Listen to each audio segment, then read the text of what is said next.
Assalamualaikum warahmatullahi wabarakatuh. Jumpa lagi dengan saya Ahmad Dafikirawan, calon guru penggerak angkatan ke-7 dari Kabupaten Banyuwangi. Pada video kali ini kita akan membahas tentang koneksi antar materi modul 1.4. Semoga bermanfaat, selamat menyaksikan. Kesimpulan keterkaitan materi. Seorang guru penggerak harus mengenali, memahami, dan menjiwai nilai dan guru penggerak untuk mewujudkan visinya, yang disusun berdasarkan filosofi Ki Hajar Dewantara, yaitu berpihak pada murid. Sebuah visi bisa tercapai jika terukur, konkret, dan sistematis dan terencana. Maka diperlukan pendekatan inquiry apresiatif atau IA melalui tahapan bagja dalam menjalankan prakarsa-prakarsa perubahan sehingga visi guru penggerak bisa terwujud. Dengan penerapan tahapan bagja, maka akan muncul pembiasaan-pembiasaan positif yang membentuk karakter positif sehingga terwujud budaya positif. Adanya budaya positif dapat mendorong terciptanya lingkungan positif yang mendukung murid untuk berproses memerdekakan dirinya, sehingga murid lebih mandiri dan bertanggung jawab. Pada akhirnya, tujuan pendidikan untuk mewujudkan manusia yang merdeka akan terwujud. Cara penerapan disiplin yang mengajarkan anak bertanggung jawab dan menumbuhkan kesadaran diri berdasarkan nilai-nilai kebajikan. Lebih ke arah disiplin diri yang dapat mengontrol diri dalam melakukan segala tindakan.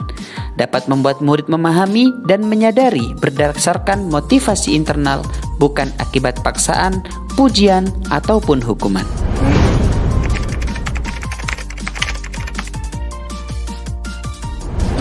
Disiplin positif. Disiplin positif adalah kemampuan memerintah diri sendiri dalam mengontrol dan menguasai diri untuk memilih dan melakukan tindakan yang mengacu pada nilai-nilai kebajikan dengan penuh tanggung jawab tanpa terperintah orang lain.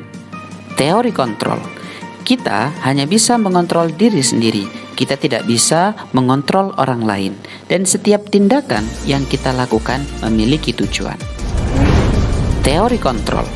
Kita hanya bisa mengontrol diri sendiri. Kita tidak bisa mengontrol orang lain. Dan setiap tindakan yang kita lakukan memiliki tujuan. Teori motivasi. Setiap tindakan seseorang pasti memiliki sebuah alasan ataupun tujuan. Dan teori motivasi mengatakan ada 3 hal. Yang pertama, untuk menghindari ketidaknyamanan atau hukuman. Yang kedua, untuk mendapatkan imbalan atau penghargaan. Dan yang ketiga, untuk menjadi orang yang mereka inginkan dan menghargai diri sendiri dengan nilai-nilai yang mereka percaya. Hukuman dan penghargaan. Hukuman merupakan respon yang tidak relevan dan tidak terencana dari guru terhadap muridnya atas kesalahan perilaku yang dilakukan muridnya. Sedangkan penghargaan adalah hukuman bagi yang tidak mendapatkan penghargaan. Keduanya hanya bisa mengendalikan perilaku saja, bukan cara yang tepat untuk menimbulkan kesadaran diri atas apa yang dicapainya dan bagaimana cara memaknainya.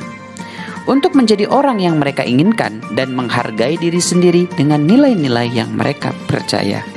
Hindari hukuman dan pemberian penghargaan agar meminimalisir motivasi eksternal dalam diri murid.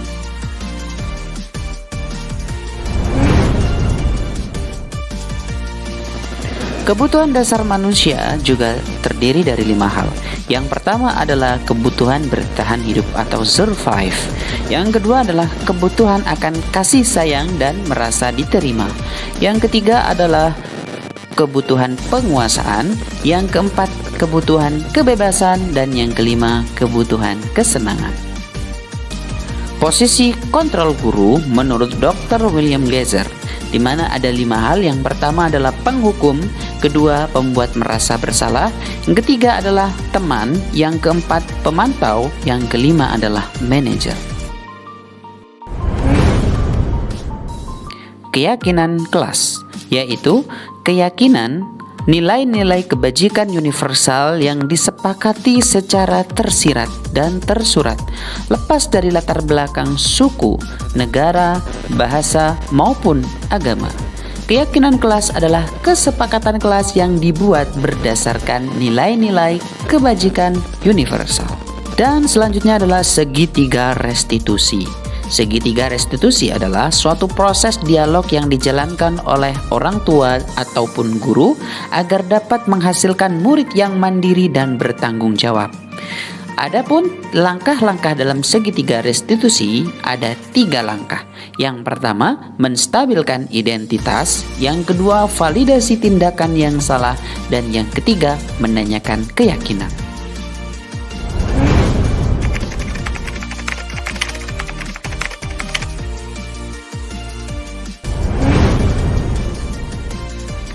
Setelah mempelajari modul ini, saya sadar dan paham bahwa dalam menciptakan budaya positif di sekolah perlu melibatkan murid dalam prosesnya dengan berdasarkan pada nilai-nilai kebajikan universal yang diyakini dan disepakati sehingga dapat menumbuhkan motivasi diri atau intrinsik. Perubahan lainnya bahwa selama ini saya menerapkan posisi kontrol penghukum dan pembuat rasa bersalah, sehingga disiplin positif merupakan hal yang mustahil untuk dapat diterapkan pada murid saya. Seharusnya saya berupaya memahami dan menerapkan posisi manajer sehingga anak dan murid saya mampu menjadi manajer bagi dirinya sendiri yang pada akhirnya terwujud disiplin positif pada murid saya.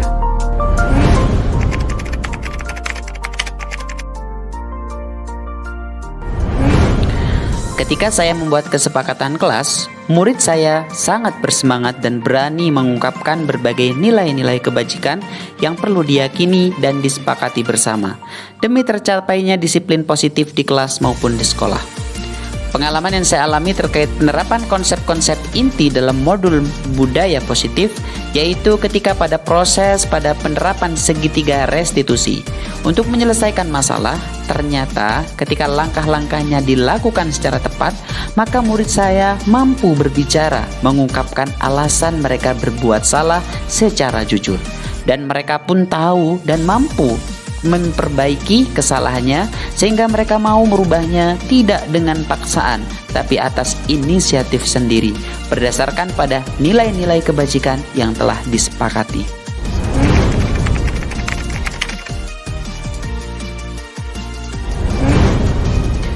Saya merasa senang melihat respon murid ketika berbagai nilai kebajikan yang diyakini dan disepakati murid melalui kesepakatan kelas atau keyakinan kelas, dan mereka bersemangat untuk menerapkannya.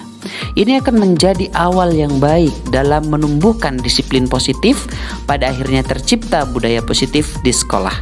Dan ketika timbul perilaku murid yang bertentangan dengan nilai-nilai keyakinan yang telah disepakati, saya merasa tertantang untuk mengatasinya dengan melakukan segitiga restitusi.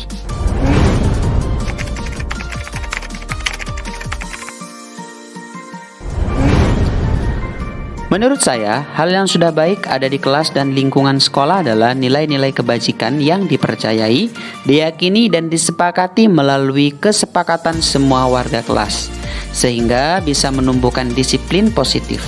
Adapun yang perlu diperbaiki adalah posisi kontrol guru yang selama ini saya terapkan, yaitu penghukum, pembuat rasa bersalah, atau bahkan teman. Harus beralih menjadi kontrol manager.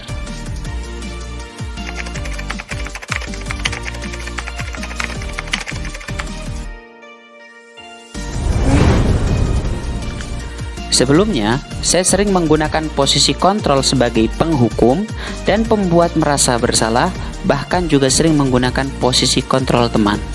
Saat itu menurut saya, posisi tersebut adalah posisi yang tepat ketika menghadapi murid dan mampu mengatasi masalah yang muncul.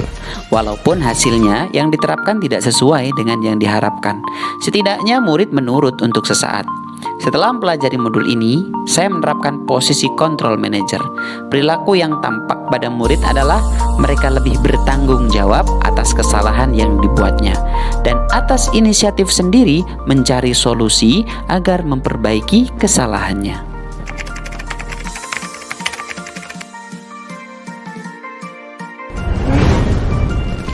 Sebelumnya saya pernah menerapkan sebagian dari tahapan segitiga restitusi. Fokusnya pada validasi tindakan yang salah, kemudian saya tidak memberikan kesempatan untuk murid untuk mencari solusi sendiri, cara memperbaiki kesalahannya, tetapi solusi berdasarkan cara saya.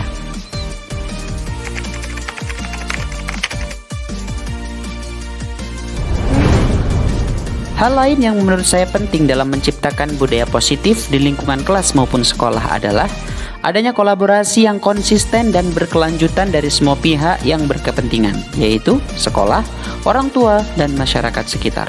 Kolaborasi yang baik antar semua pihak sangat dibutuhkan untuk mewujudkan nilai-nilai kebajikan yang diyakini dan disepakati sehingga menjadi karakter yang positif bagi murid dan tercipta disiplin positif yang pada akhirnya terwujud budaya positif.